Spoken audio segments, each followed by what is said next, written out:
Olá, pessoal. Eu sou Oscar Pinheiro, professor de Química da ESI Antônio Coelho Dantas, de Nova Palmeira, e hoje estamos aqui para resolver mais algumas questões do Enem, com relação a transformações da matéria. Eu trouxe para vocês essa primeira questão aqui, que fala: o acúmulo de plásticos na natureza pode levar a impactos ambientais negativos, tanto em ambientes terrestres quanto aquáticos. Uma das formas de minimizar este problema é a reciclagem, para a qual é necessária a separação dos diferentes tipos de plásticos. Em um processo de separação, foi proposto o seguinte procedimento: coloque a mistura de plásticos picados em um tanque e acrescente água até a metade de sua capacidade.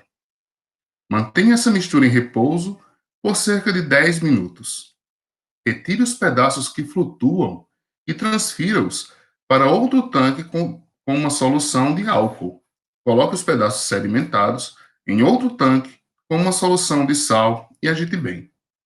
Qual a propriedade da matéria que possibilita a utilização do procedimento descrito? Massa, volume, densidade, porosidade ou maleabilidade? Para isso, é necessário que nós lembremos um pouquinho sobre as propriedades da matéria. Nós temos dois tipos de propriedades da matéria: a propriedade geral e a propriedade específica. A propriedade geral é aquela que não nos permite identificar a substância em questão. Já a propriedade específica nos permite, sim, identificar de que material estamos tratando. Então, as propriedades gerais da matéria: a inércia, e um corpo pode, sim, ter em movimento, e se ele está no movimento, ele continua nesse mesmo movimento. Massa, comumente chamado também por aí como peso, isso para o senso comum. A extensão é o volume, é o lugar ocupado no espaço pela matéria. Como vocês sabem, matéria é tudo aquilo que tem massa e ocupa o lugar no espaço. Impenetrabilidade. Isso quer dizer, dois corpos não ocupam o mesmo lugar do espaço. Um corpo não pode ser penetrado por outro. Compressibilidade é a capacidade que um átomo tem, ou que um material tem, de ser comprimido, de ser prensado. Elasticidade é a capacidade que o material tem de se esticar, certo? Capacidade elástica. E divisibilidade é a capacidade que o material tem de se dividir. E quanto às propriedades específicas, nós temos o ponto de fusão. O ponto de fusão é a temperatura na qual ocorre a passagem do estado sólido para o líquido ou do líquido para o sólido, sob determinada pressão. Ponto de ebulição é a temperatura na qual ocorre a passagem do estado líquido para o gasoso ou do gasoso para o líquido, sob determinada pressão.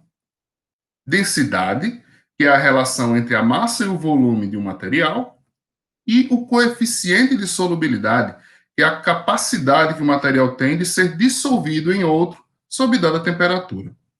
Dentre essas propriedades, nós destacamos aqui a densidade, a relação entre a massa e o volume de um material. Mas, como vocês também já sabem, em uma mistura de dois líquidos que não sejam miscíveis, dois líquidos que não se misturam, e dê para identificar através da coloração, ou entre um líquido e um sólido, o mais denso sempre se deposita no fundo do recipiente, o menos denso vai ficar acima. Exatamente como trata o texto da questão mostrada a vocês. Diz lá que esse plástico foi jogado no recipiente, colocou-se água até a metade da sua capacidade e, após 10 minutos, parte do material flutuou e parte afundou. Não é isso? No item 3 aí fala: retire os pedaços que flutuam, transfiram para outro tanque com uma solução de álcool. E o item 4 coloca os pedaços sedimentados, ou seja, que ficaram lá embaixo, os que não flutuaram, e coloca em outro tanque. Essa separação aí é feita a partir da propriedade da matéria chamada de densidade. Tá certo, gente? Bem simples essa, né? Então, vamos fazer mais uma? Outra questão de Enem. Primeiro, em relação àquilo que chamamos de água, quando congela, parece-nos estar a olhar para algo que se tornou pedra ou terra. Mas quando derrete e se dispersa, esta torna-se bafo e ar. O ar, quando é queimado, torna-se fogo. E, inversamente, o fogo, quando se contrai e se extingue, regressa à forma do ar. O ar, novamente concentrado, é contraído. Torna-se nuvem e nevoeiro. Mas, a partir desses estados, se for ainda mais comprimido, torna-se água corrente. E de água torna-se novamente terra e pedras. E deste modo, como nos parece, dão geração aos outros de forma cíclica. Do ponto de vista da ciência moderna, os quatro elementos descritos por Platão correspondem, na verdade, às fases sólida, líquida, gasosa e plasma da matéria. As transições entre elas são hoje entendidas como consequências macroscópicas de transformações sofridas pela matéria em escala microscópicas. Isso é, as mudanças dos estados de agregação da matéria. Excetuando-se a fase de plasma. A questão pede para a gente excetuar, que retirar essa fase de plasma. Então, vamos trabalhar apenas com as fases sólida, líquida e gasosa. Essas transformações sofridas pela matéria em nível microscópico estão associadas a uma troca de átomos entre as diferentes moléculas do material, transmutação nuclear dos elementos químicos do material, redistribuição de prótons entre os diferentes átomos do material, mudança na estrutura espacial formada pelos diferentes constituintes do material, ou alteração nas proporções dos diferentes isótopos de cada elemento presente no material. Olha, a questão fala em transformações da matéria, nesse caso aí, mudanças no estado de agregação. Então, vamos mudar a página aqui bem rapidinho. Os estados físicos da matéria, excetuando-se o plasma, como a questão cita, nós temos 3 estados físicos. O sólido, no sólido, a substância ela apresenta forma e volume fixo. O mais comum para a gente é o gelo. Se você pega um cubo de gelo, a forma dele não vai mudar, tá certo? A forma dele é aquilo ali. Enquanto sólido, aquela forma não muda. E o espaço que ele ocupa, o volume, também é fixo. Já na fase líquida, a forma é variável, mas o volume não muda. Ainda com a água, uma certa quantidade de água, se eu coloco ela num copo, o volume dela permanece igual. E a forma dela vai ser a forma desse copo. Se eu pego essa água e jogo sobre a mesa, o volume não muda, a quantidade de água não muda. Mas a forma dele vai ser espalhadinha sobre a mesa. Tá certo? Já no estado gasoso, a forma e o volume variam. Se eu tenho ar dentro de uma garrafa, ele ocupa o volume e a forma da garrafa. Se eu abro essa tampa, o ar se espalha para o ambiente. Então, aumenta o volume e modifica completamente a sua forma. A gente tem aqui uma ilustração para mostrar mais ou menos como seria isso. Primeiro, no estado sólido, as partículas estão bem grudadas.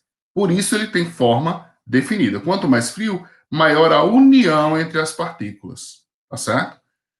No estado líquido, essas partículas têm uma certa maleabilidade, elas se soltam um pouquinho mais. Já no estado gasoso, elas se espalham, tá certo? Então, voltamos aqui à questão.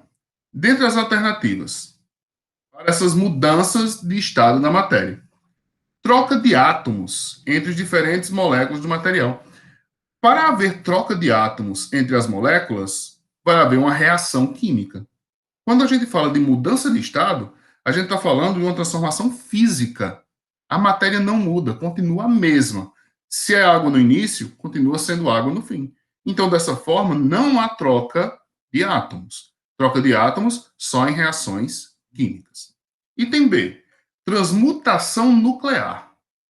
Para o núcleo mudar, o átomo se transforma. Um átomo que nem existia lá naquela mistura aparece do nada. Isso aí acontece geralmente através de emissão de partículas radioativas. Redistribuição dos prótons entre os diferentes átomos. Isso aí é uma forma diferente de falar o que aconteceu no item B, uma transmutação nuclear. Quando há troca, se houver troca de prótons, porque é necessário muita, mas muita energia para isso, o átomo vai mudar. E a gente não está trabalhando com transformações, apenas mudança no estado de agregação. Item D. Mudança na estrutura espacial formada pelos diferentes constituintes do material. Olha aí. Mudança na estrutura espacial. O que vem a ser o espaço? É o lugar que ele ocupa. Tá certo? Então, está mudando a estrutura dele no espaço ocupado. Como eu tinha falado agora há pouco. Se a substância está no estado sólido, os átomos estão juntos. Então, o espaço que ele ocupa é esse aqui.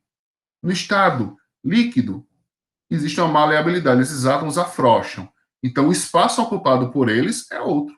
Se vai para o estado gasoso, eles se soltam, aumentando também esse espaço. Então, a estrutura espacial formada pelos constituintes é quem vai mudar. Por isso, item D, resposta correta. Só para conferir, o item E, alteração nas proporções de diferentes isótopos. Olha, para mudar os isótopos, seria necessário um átomo estar liberando nêutrons para o ambiente. Isso aí não acontece com facilidade. Tá bom, gente? Espero ter podido ajudar. Se você ainda não é inscrito, se inscreve no canal, tá bom? E deixa seu like. Até mais.